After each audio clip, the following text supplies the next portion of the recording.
Now, us Beatles fans are used to waiting, and my God did we wait for that third Anthology track. However, the date is now 2023, and we now have Free as a Bird, Real Love, and Now and Then. Now, today's video is actually slightly different. It shouldn't be a long one, because basically all I'm here to do is I am going to rate those three singles, those three Anthology-esque singles. Of course, these are just my opinions, so if I put a particular song at number 3 and you think it should be at number 1, well, you know, hey ho, it's subjective, and my opinions, my views might be entirely different to yours. So let's see where we go. Now, before we do that, let me just draw your attention to this wonderfully sexy box set here. This is the 2019 Beatles Singles Collection, which contains all of their hit singles on vinyl up to and including Free as a Bird and Real Love. Now, I've decided to kind of make that point because I do appreciate that there's been some revisions in recent years. Both Free as a Bird and Real Love have been updated, so to speak, but it's the versions that are contained within this set that I'm really going to be rating today. Now, if you've seen any of my previous ranking videos, you'll know that when I put something at the bottom of the list, that does not mean that I do not love or appreciate it. All it simply means is that for the sake of this upload, I prefer the ones above. Okay, so let's kick things off. In at number 3 is Free as a Bird. Now, we all know the story by now, and therefore I'm not going to waste your time and my time by banging on about it. However, what I will say is that Free as a Bird, as we know, was the first of what was supposed to be 3 tracks, which would accompany each album of the Anthology series within that decade.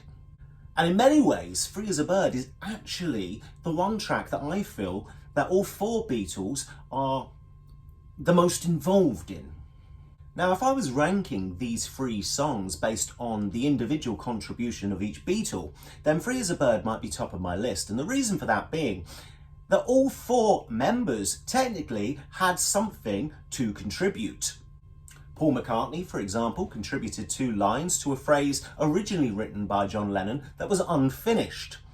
Obviously, George plays guitars on the track, as well as Ringo, who plays his typically understated drums.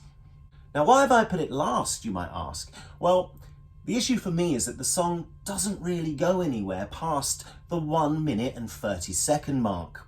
Don't get me wrong, it's an absolutely beautiful track, and I do feel that this is the most Beatle-y that these songs ever get. But it's just not the best tune. And this is a song that, to be fair, only came number 4 in the UK charts. And unfortunately, say what you like about Jeff Lynne's production, John Lennon himself does actually sound like he's singing in a bathroom or a shed. Now, disclaimer, I actually love all 3 of these tracks and I would happily listen to them back to back. But for the sake of this ranking, Free as a Bird is in at number 3. Now, do you remember earlier when I said that this is going to be really quick, it's going to be really easy? I'm only judging 3 songs, I'm ranking 3 songs. Well, it's suddenly got a lot more difficult, and that's because the last 2 tracks, Real Love and Now and Then, are really a bit like this for me. One day I favour one, another day I favour the other. Now, to me, part of the problem is that even including Free as a Bird, if I was judging these solely on which composition was best, or what song I prefer, that might be entirely different. But I can't judge it like that because unfortunately the production plays a huge part in my decision making. If, however, Free as a Bird and Real Love had had the AI treatment, or Peter Jackson's AI treatment, I might be judging this slightly differently. And therefore, unfortunately, I'm going to have to go in order at number 2 with Real Love. Now, if you were to ask me what was my favourite song out of the 3, my favourite song would be, of course, Real Love. Real Love, to me, has it's the best composition. It has the best lyric, and to me, it has the best melody. It was also kind of a complete song. If you've heard John Lennon's original demo, it's very much complete. It just wasn't recorded professionally. It's also the most Beatle-y. Now, I know I said that in relation to Free as a Bird, but what I meant with Free as a Bird is that in terms of contribution, it is a real Beatles song. Now, it's well known that Paul McCartney had a lot less to do because the song was, of course, as I've said, complete. In fact, all three Beatles had less to add to this track. But to me, it is, of course, the most complete. And therefore, from that particular stance, it's not really a Beatles composition. But saying that, it actually sounds like a Beatles song. It sounds like something that they would have created together.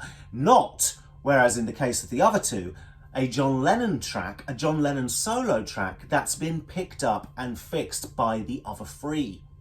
Unfortunately, the reason why I have to put Real Love second is that, yet again, it kind of suffers from the same thing that Free as a Bird does, and that's John Lennon singing in what sounds like a bath. Now, as I mentioned earlier, there have of course been revised remixes of these two tracks over the course of the last couple of years, and Real Love in particular really benefits from this. For example, if you listen to the latest version, George Harrison's guitar licks are particularly strong. Now, to cut a long story short, unfortunately, because of the production, which in today's world matters a great deal apparently, I can only put Real Love in at number 2, and therefore that leaves at number 1 Now and Then. Now, I'm not actually going to bang on about the song too much because, of course, that's been done. There's been about 1,000 YouTube videos over the course of the last 2 weeks, and I do not wish to add to that.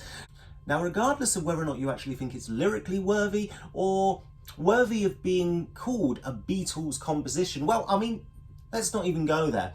The point is, this song sounds gorgeous. John Lennon's voice has never sounded so good. It sounds as though he was recorded last week.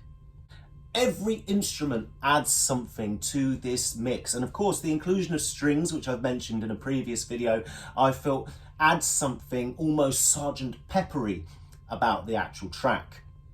Now, originally I was a little bit bemused as to why they got rid of John's original middle 8. However, I do feel that the reason that's been done is very much to make a more uplifting song, and it works.